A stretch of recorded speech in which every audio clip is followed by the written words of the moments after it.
Bonjour, je m'appelle Olivier Ferrand, je suis directeur de la stratégie et du développement de l'ensemble portuaire Aropa qui regroupe aujourd'hui les trois ports de l'axe Seine, à savoir le port du Havre, le port de Rouen et le port de Paris. Le numérique est un aspect tout à fait décisif pour nous à un double titre.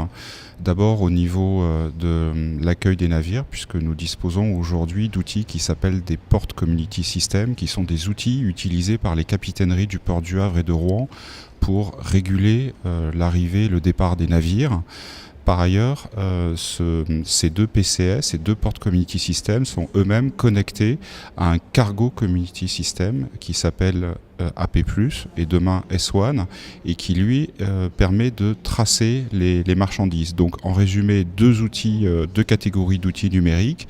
D'une part, un outil centré sur le suivi des navires et d'autre part, un outil centré sur le suivi des marchandises. Les trois ports de l'axe Seine sont particulièrement soucieux de réduire les impacts environnementaux inhérents aux activités industrielles qu'ils accueillent en leur sein. Il faut savoir que les trois ports accueillent de nombreuses industries qui sont plutôt des industries lourdes, des industries chimiques, des industries pétrochimiques, des raffineries.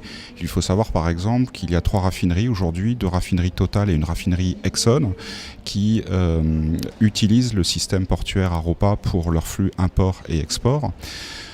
Nous, notre logique, c'est de réduire les impacts environnementaux de 2 façons. La première façon consiste d'abord à inciter les acteurs présents sur nos zones portuaires et nos clients de manière plus large à fluvialiser leur flux plutôt qu'à utiliser la route. Donc ça, c'est un point qui est tout à fait décisif. Un convoi fluvial, ça fait 5000 tonnes et ça représente à peu près 250 camions. Ça veut dire que quand vous supprimez 250 camions pour transporter la marchandise dans un seul convoi fluvial, eh bien, vous réduisez les nuisances sonores, vous réduisez les congestions routières et vous réduisez aussi les émissions de CO2. À titre d'illustration, quand vous transportez une tonne de marchandises par kilomètre par la route, eh bien, les émissions de CO2 sont 2,5 fois plus élevées à l'unité que si vous empruntez une barge. Donc notre rôle consiste à accompagner les clients dans la fluvialisation de leur schéma logistique.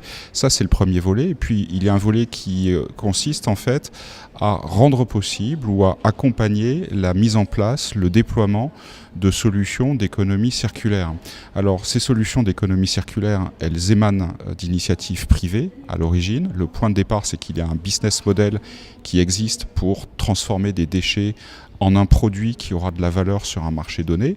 Par exemple, transformer des déchets céréaliers en biogaz, par exemple, transformer des déchets ménagers qui sont incinérés en chaleur ou en vapeur pour le compte d'autres industries.